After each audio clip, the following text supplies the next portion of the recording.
Bon après-midi à tous les Congolais de partout dans le monde. Merci d'être déjà connectés sur votre chaîne Top Africa Télévision. Merci de bien vouloir partager les actualités de la République démocratique du Congo. Mes chers frères et sœurs, vous êtes partout dans le monde à nous suivre. Nous allons parler de la situation sécuritaire à l'est de la République démocratique du Congo, mes chers compatriotes. Contre-attaque foudroyante de l'FARDC à Saké et à Massissi. Les FARDC inflige de lourdes pertes à l'ennemi. Nous allons en parler dans cette émission, mes chers compatriotes.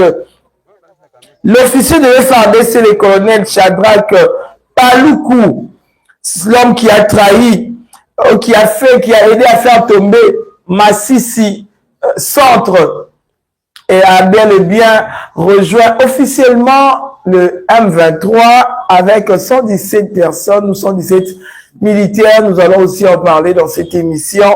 Mes chers compatriotes, merci déjà pour ceux-là qui sont connectés. Merci pour ceux-là qui sont en train de partager cette émission. Je vous dis souvent que permettez à tous les Congolais d'avoir les informations sûres et fiables de ce qui se passe en République démocratique du Congo et à l'est de la République.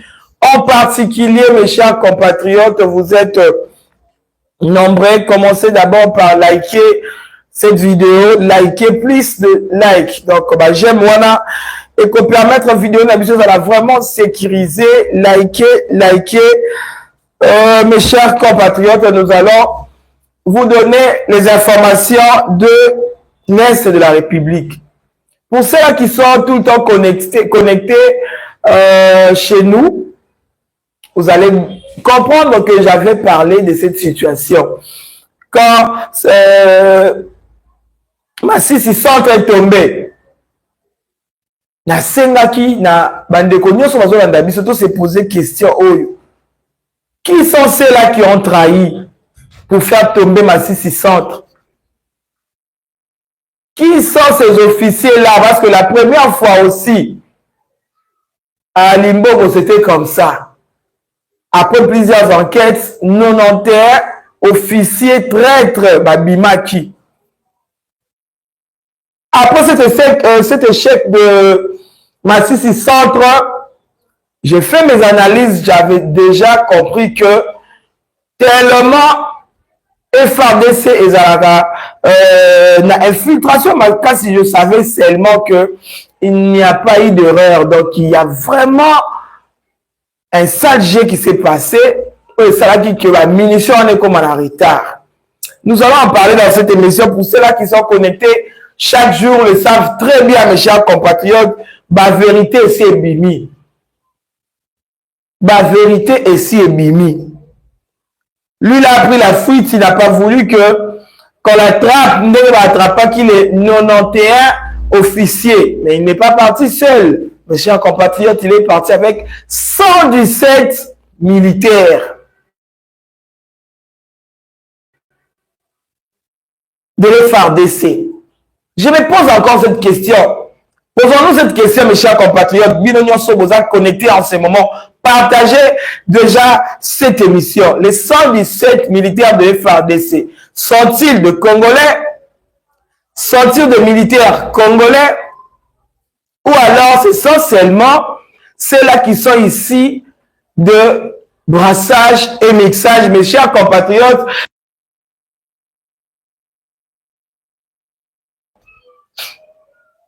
est-ce qu'ils sont des Congolais? C'est 117 militaires vraiment qui ont rejoint le M23 ensemble avec leur leader, celui qui a trahi, qui a aidé à faire tomber Massissi centre. Est-ce qu'ils sont des Congolais?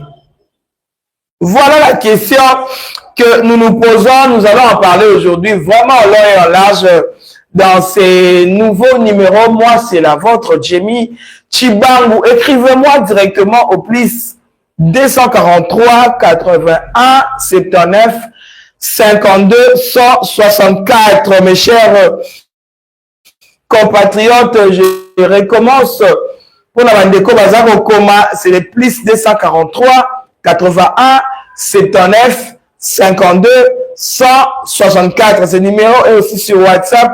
Bandeko Oyo, Bakomelakanga déjà continue à écrire.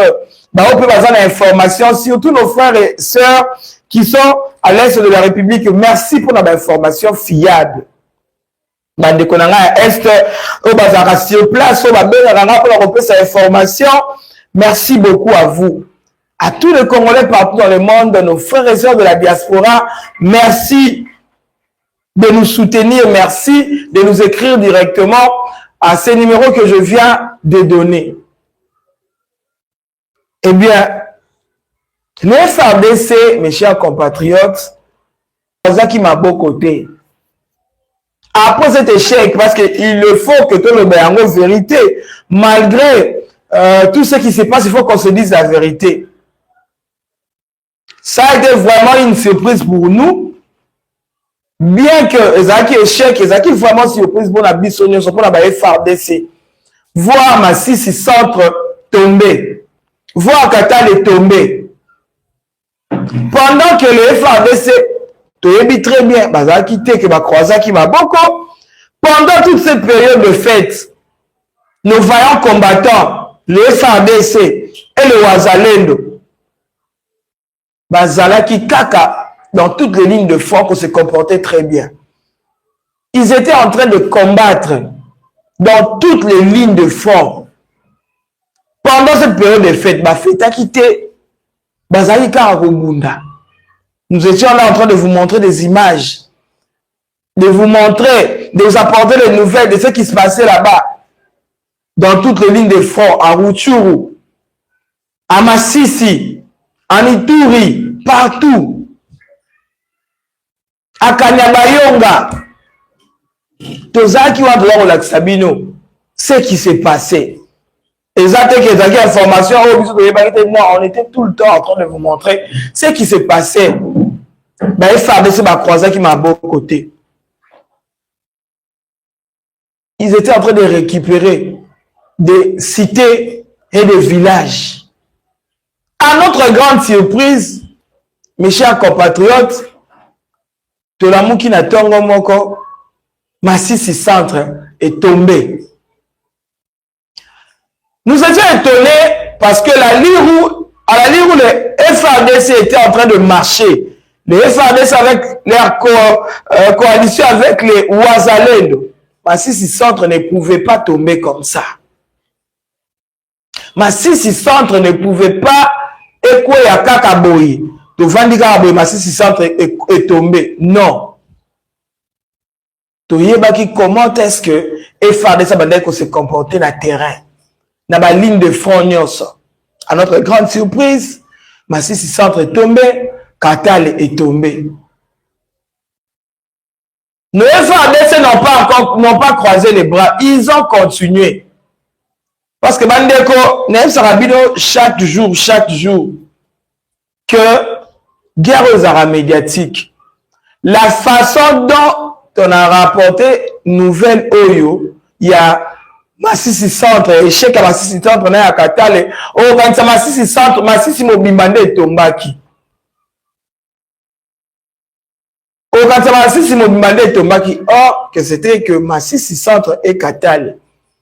Mais plusieurs villages, plusieurs localités dans Massissi, pendant que Massissi Centre était tombé, il y a aussi plusieurs localités où FARDC Abandaki qu'on récupérait.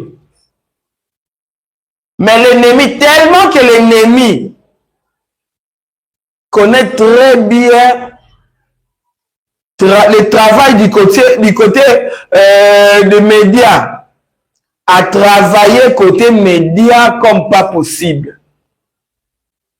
Mes chers compatriotes, ennemis à travailler côté médias comme pas possible.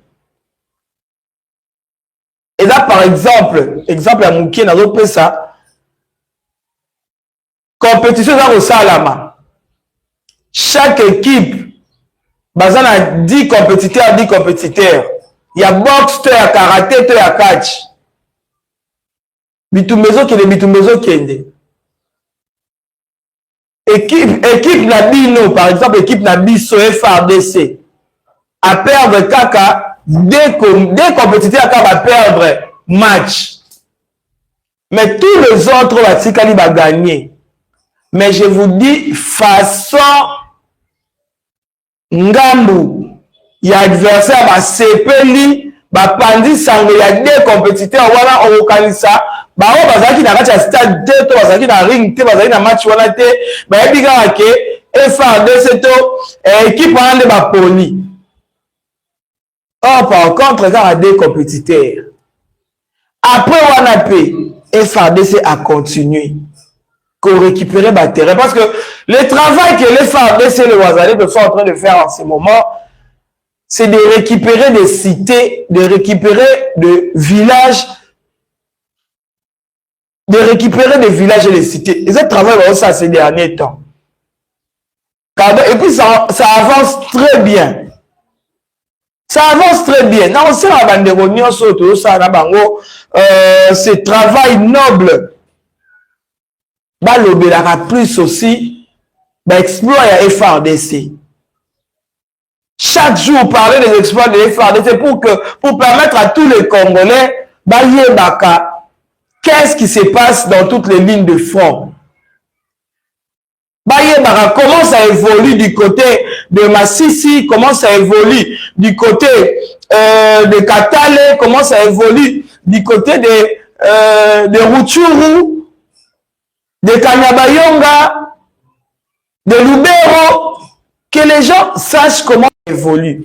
Parce que comme on a vu qu'on va dans la raté, comment ça évolue, parce que si c'est centre tombé, est quoi? Non. En ce moment, je vous parle, j'avais parlé de ça hier et jusqu'aujourd'hui matin, FARDC ne fait que récupérer des terrains. Azar, on récupère ma cité. Mais ça ne te parle pas. Même communauté, la chaîne, surtout internationale, baza pour le béléangoté. Mais jour Massissi centre tomba qui toyo kaki milolo. Vraiment toyo kaki milolo. Merci beaucoup pour ceux-là qui sont connectés et pour ceux-là qui sont en train de nous écrire. Nous allons essayer de lire aussi aujourd'hui un peu le message. Ndeko John Décor, bonjour, bonjour. Je ne sais pas comment il si mais bonjour quand même. Garnet Konde, Mbote na yon Ndeko Garnet Konde à lobby. Tous ceux qui comploteront contre, tous ceux qui comploteront pour la RDC, ils seront mis à part et anéantis. Merci beaucoup, Monsieur Garnet. Freddy Chibangu, merci beaucoup, maman. Je te suis depuis Mbujimaï. Merci beaucoup, papa Freddy Chibangu, depuis Mbujimaï. Merci.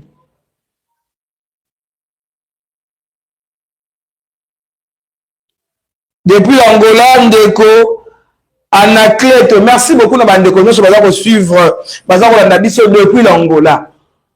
Voilà.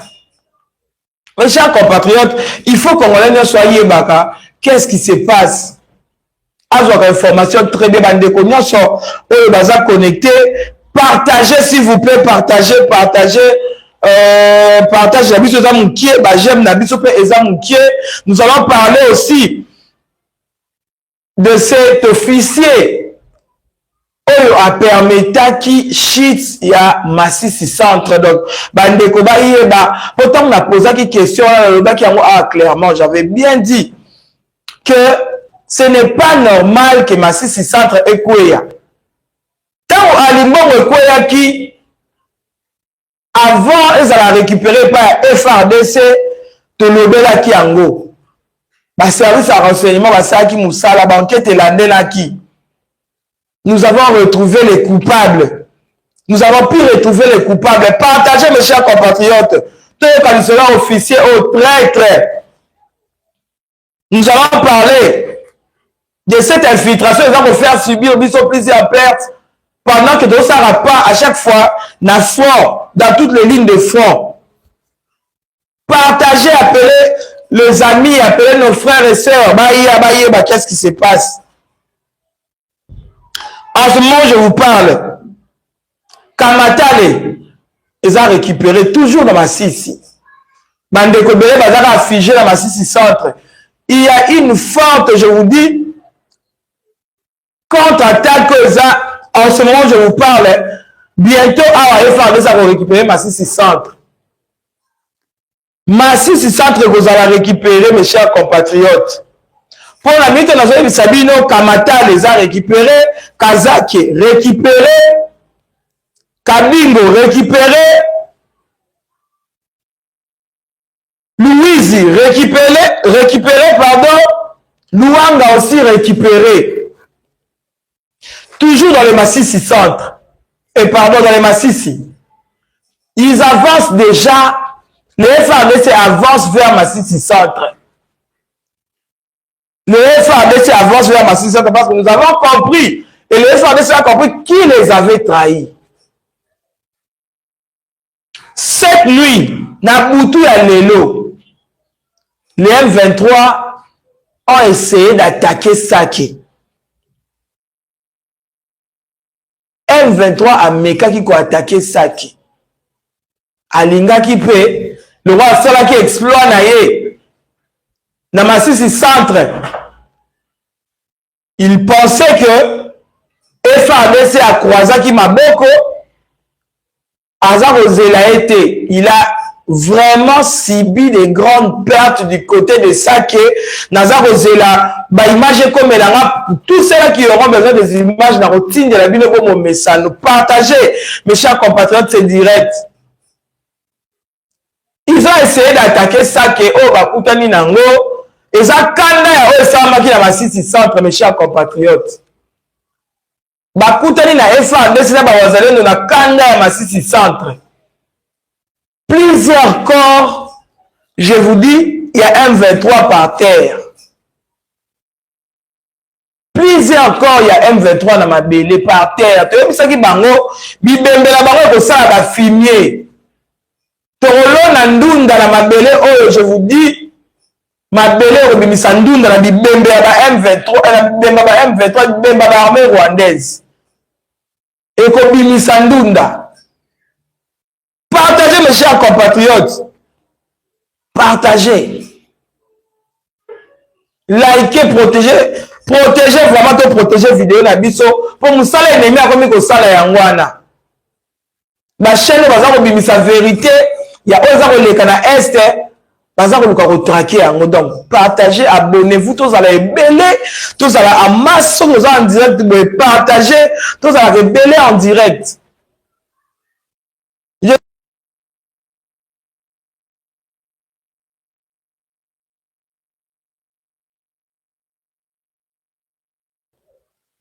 Vraiment.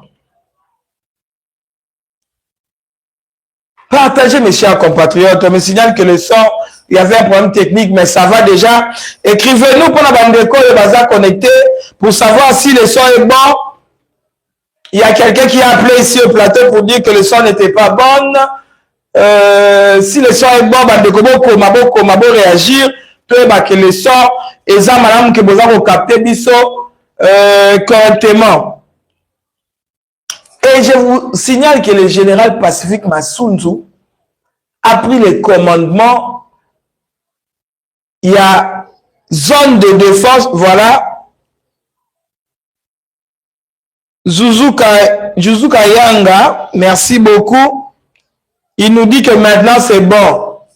Maintenant c'est bon, je pense que c'est bon maintenant. Maintenant, c'est bon, voilà. Je disais que le général Pacifique Massunzu vient de prendre la troisième zone. Là, et puis il vient de prendre les commandes. Il y a troisième zone de défense. En ce moment où je vous parle. En ce moment où je vous parle. FADC debout comme jamais. Nos FADC, nos Wazalendo, debout comme jamais, mes chers compatriotes. Ils sont en train d'avancer. Ennemi à Kanisa dit que Bouto à Lelo, Torola Mukana Sango, Torola Mukana Massissi centre. Na attaque quoi qui dans la 4 Bouto à Lelo pour la sac. Je vous dis, il a vraiment subi des grandes pertes comme pas possible. Il a vraiment subi de grandes pertes comme pas possible. FARDC a na kanda à ce qui s'est passé dans Masisi centre. Dans Masisi centre. Plusieurs localités, plusieurs cités dans Katia Masisi, ils ont récupéré. Je vous dis, 85% ou 95%, il y a Masisi, ils ont entre les mains, il y a FARDC. Et c'est là qu'il faut Congolais à comprendre. Il faut Congolais à comprendre. Bah, détail, 95%. Il y a Masisi, et ça, entre les mains, il y a FARDC. L'ennemi, les M23 sont en train de faire des vidéos. Bah, ça, la vidéo va propager. Ils sont vraiment forts de ce côté-là. Mais les 95%, il y a Masisi.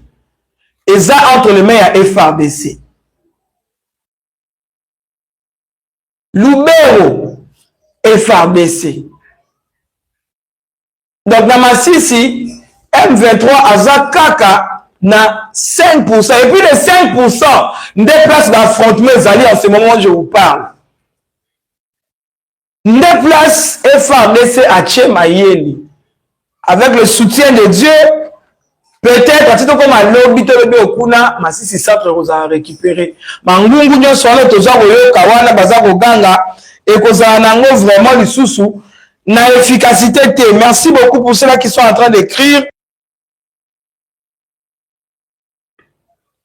Merci à Fabrice Kambala. Fabrice Kambala, merci beaucoup. Merci madame pour les informations. Merci. Ndeko Fabrice, aussi Germaine Makieleka, merci beaucoup aussi. Ndeko Germaine Azako Landabiso. Parlons maintenant de ces colonels. Colonel, cet officier de FARDC, colonel Chadrak Paloukou. Mes chers compatriotes partagés, qu'est-ce qui s'est passé à Masisi Centre?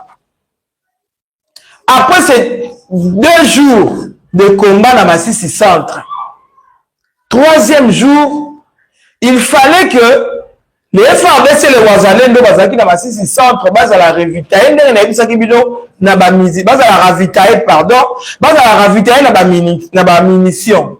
L'autre fois.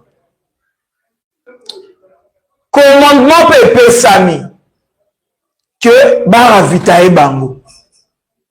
Les FARDC na ba Wazalendo ba bandi kozela ba munitions zo comme la bangote. Toute une journée, ils ont commencé à utiliser les munitions qu'ils avaient jusqu'à arriver à terme en manque de munitions bazaki nango. Pendant ce temps, qu'est-ce qui s'est passé? Ce colonel, cet officier de FARDC, Chadrak Paloukou, c'est lui qui a arrêté, qui a stoppé les munitions. Au lieu de retirer les munitions,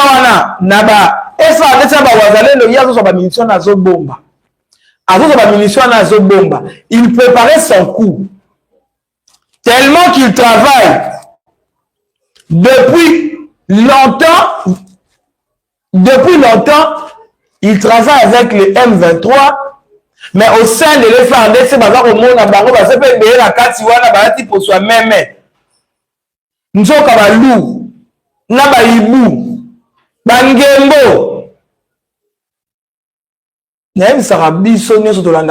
chaque chose est à souka nango.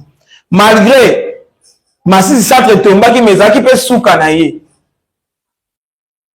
Il a interrompu processus wana ya ba munitions pe koma na base de ligne de front ya Masisi Centre pe comme là ba FARDC na ba Wazalendo. Il a regardé munitions n'est pas na ye.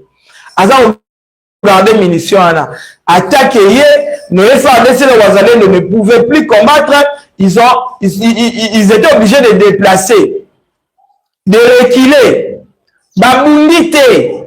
Parce que biso à chaque fois de faire la bango, racler ça rate bominde M23 Koufeti et Sounoli munitions, et FARDC a été récupéré. Mais bango ba bundité.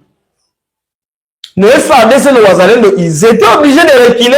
Ils ont comprendre pourquoi ils allaient servir bango munitions. Ils étaient obligés de reculer. Ils ont reculé. Les M23, la AFC, armée rwandaise, la clique la bango nyonso na armée ougandaise va préparer qui kouana depuis dernier la bango ba uta ki na Uganda. Ba yé ko s'installer, ba bandi directement ba vidéo, ba bandi directement ko boaka na ba internet pour dire que Masisi centre tombé, Katale tombé. Les informations nous sont parvenues. Tu vas dire que ça la analyse, tu vas dire que ça la recherche. Bah service et renseignement la biso merci pour que la kabiso. Si la carte est faite avec la possible nombre de belé.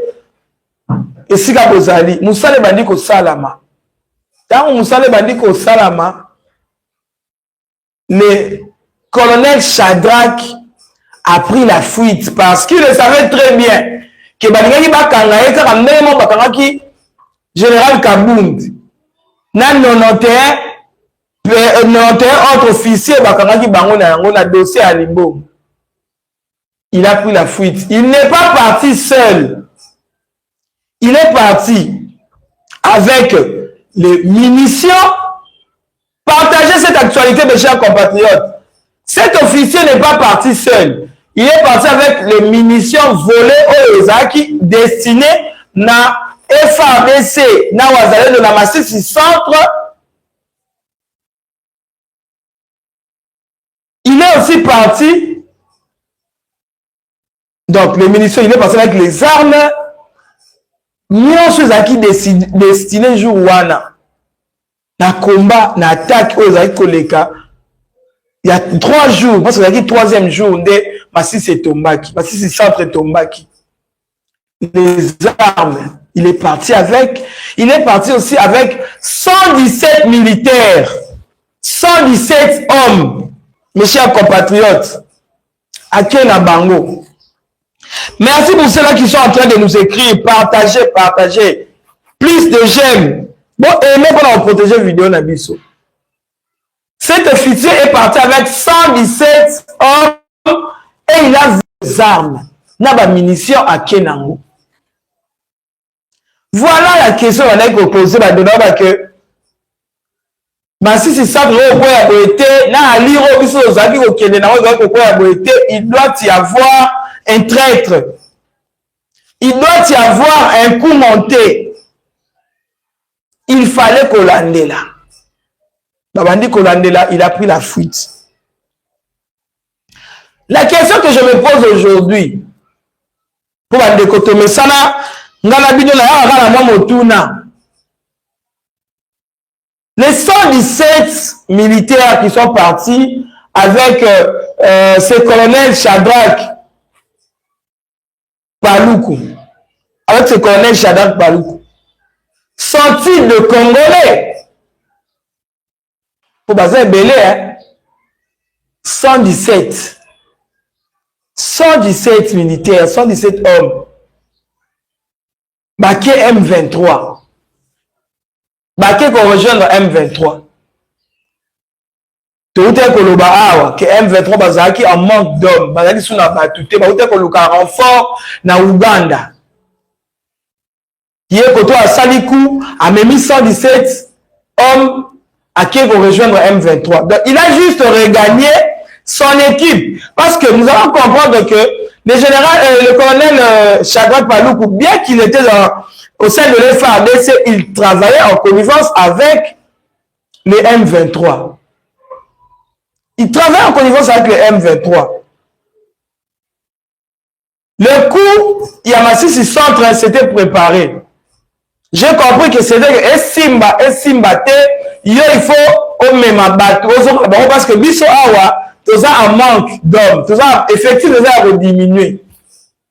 À Kamisi 117 personnes, les 117 personnes, est-ce qu'ils sont de Congolais? Sont-ils de Congolais? Moi, je ne pense pas. Voilà pourquoi le président de la République s'oppose aux négociations directes avec les M23. Mes chers compatriotes, et pour même la mission comme Makambo, le brassage, ça ce sont les conséquences de brassage et mixage. Ce sont des conséquences de brassage et mixage, mes chers compatriotes. Je ne pense pas qu'un Ouazalendo, un FARDC, voilà, FARDC Ouazalendo, moi la mboka, avant on dit ma akati salangambo à monguna ou bazo boba ne connaît jamais. Les 117 militaires, pour moi, je dis que ce sont des Rwandais. Ce sont des M23 des Rwandais, ce sont ceux-là qui étaient inclus dans notre armée par brassage et mixage. Ndebaya, qu'on rejoindre FARDC. Et puis, Chadrak Paloukou, ce sont des noms, oh, Bazui, Karatam, qu'on rejoindre FARDC, va changer ma combo, va Chadrak Paloukou. Tant on a de la banque, on va Chadrak Karireziri, va combo la banque Yangwana. Kazembere Zembere, combo la banque Yangwana. Va combo la banque Yangwana. Tellement ça à rejoindre FARDC pour pas repérer facilement, va pointer du doigt à la Tikombo à Paloukou. Eh, avec quoi ta combo à Paloukou. Merci. Nabande Konyoso, Bazaro Komela Biso, merci de Nandeko Fiston. Merci Nandeko Fiston Tumulomba. Merci beaucoup Ndeko Fiston. Ndeko Patrice Matala, merci beaucoup. Ndeko Kadima, mon frère Kadima, de là où tu es aussi, merci beaucoup pour tous ceux-là qui sont en direct. Mes chers compatriotes, voilà pourquoi je vous parle tout le temps d'un dossier infiltration dans notre pays. Il faut que notre armée lutte jusqu'à la dernière énergie pour lutter contre l'infiltration. Notre armée est tellement infiltrée. Voilà pourquoi, avant, et ça à chaque fois, FARDC ça prépare contre offensivement, offensivement, avant, ennemi ça y est baki. Ennemi ça y est baki par où ils vont entrer, par où ils vont sortir. Préparation d'un qu'on a déjoué. Et maintenant qu'on a déjoué. Mais depuis que Tata Mokonzamboka a dit que ça va changement, va rotation dans la carte armée Nabiso, je pense que ça a permis aussi que FARDC a évolué. Ça a permis aussi que FARDC a évolué autrement. Tandis qu'on n'est pas de victoire en victoire. Depuis que le président de la République a commencé avec ce système, nous avons récupéré plusieurs localités, plusieurs cités, plusieurs villages. Plusieurs villages. Pardonnez. Donc, stratégie de Tata Mokonzamboka, moi je pense que c'est vraiment une très bonne idée. Nous avançons. Et puis, ça nous aide à démasquer plusieurs traîtres dans l'armée. Ça nous aide vraiment à les démasquer. Notre officier Bakangamaki, à part les 91 officiers, dans un groupe, il y a Kabound, général Kabound, groupe Lissous, il y a Paloukou, Chadrak, avec 117. Au fur et à mesure, ils vont tous partir, ils vont quitter notre armée. Je ne suis pas expérimenté dans la carte armée, mais dans le kaka, même dans le moment de parade, dans le moment de contrôle, ba condamnation sur FARDC, ba cabinet sur Ouazalendo, bazaka lisu likolo a lisu. Contrôle continue à lisu, et ça likolo a lisu pour la démasquer ce genre de personnes. Merci beaucoup pour ceux-là qui nous ont suivis, tous ceux-là qui étaient en direct. Si tout va bien et si la technique se comporte très bien, je promets que nous serons là ce soir. Nous allons commencer ces derniers temps à être aussi en direct le soir ou la nuit, je ne sais pas si la régie va nous permettre, mais merci déjà à Bandekonion sur Balandi Bisso, au Bazaki connecté, plus de likes, aimez cette vidéo pour nous sécuriser.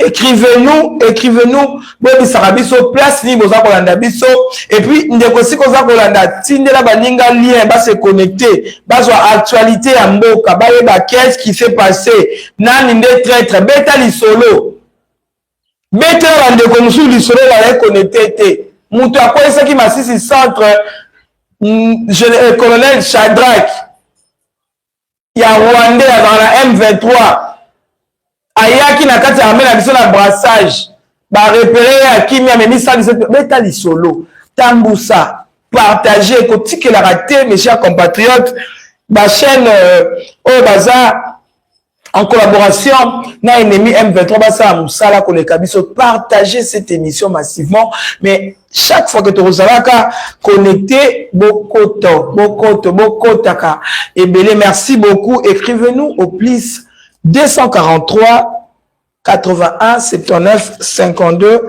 164 le plus 243 81 79 52 164. Je vous retrouve à très bientôt. Merci.